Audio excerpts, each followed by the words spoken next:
La rosca de Reyes, que está presente en muchas mesas de los yucatecos, es una tradición que vino del centro de México hace poco más de 4 décadas.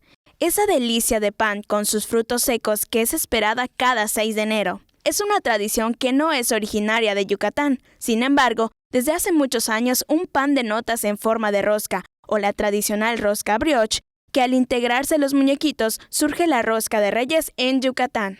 Don Pedro Castillo Lago, heredero de una tradición panadera, la más antigua de Yucatán, comentó que muchas familias hacían encargos de estas roscas para cortar el 6 de enero, aquellas que ya conocían esa tradición del centro del país, pero eran las de nata o la rosca brioche con 3 muñequitos, que sus antepasados le integraron queso patagras, tal como está asentado en el antiguo recetario. Cuando empiezan a ver la importación de quesos, pues mi abuela le incorpora queso, ¿eh?